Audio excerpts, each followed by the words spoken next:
பகல்காம்ல நடந்த அந்த கொடூரத்தை நேத்து முழுவதும் செய்தியில படிச்சு ரொம்ப கஷ்டமா இருக்கு.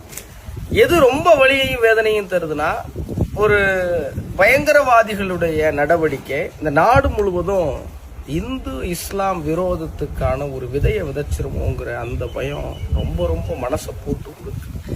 பாதிக்கப்பட்டவர்கள்ல நிறைய பேர் சொல்றாங்க. பல்லவின்னு ஒரு அம்மா கணவர் கொல்லப்படுறாரு. இந்த மகனும் அவங்களும் தத்தளிச்சுக்கிட்டு இருக்க போது பிஸ்மில்லா பிஸ்மில்லான்னு கத்திக்கிட்டு 3 உள்ளூர் இஸ்லாமிய இளைஞர்கள் வந்து எங்களை காப்பாத்தினாங்க. அவங்களுக்கும் எங்களுடைய ஓட்டுநர் அஃப்ரீஸுக்கும் ரொம்ப நன்றி அப்படின்னாங்க. அப்போ இது இந்து இஸ்லாம் பிரச்சனை இல்லை, ஏதோ ஒரு பயங்கரவாதிகள் ஏதோ ஒரு காரணத்துக்காக செய்யப்பட்டது. ஒருபோதும் இந்து இஸ்லாம் பிரச்சனையா மாறிடக்கூடாதுங்கிறது தான் இதுல இருக்கிற மிகப்பெரிய வேண்டுகோளா இருக்கு.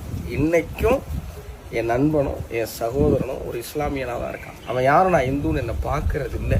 இந்த மனநிலை இன்னைக்கு இந்திய நாட்டுக்கு ரொம்ப ரொம்ப தேவைன்னு நினைக்கிறேன். பயங்கரவாதிகள் எந்த மதத்தை சேர்ந்தவர்களாக இருந்தாலும் ஒழிக்கப்படணும். நல்லவர்கள் எந்த மதத்தை சேர்ந்தவர்களாக இருந்தாலும் மதிக்கப்படணும். மதத்தை கடந்து மனிதத்தை போற்ற வேண்டியது இந்த நேரத்தில் ரொம்ப ரொம்ப முக்கியம்னு நான் நினைக்கிறேன்.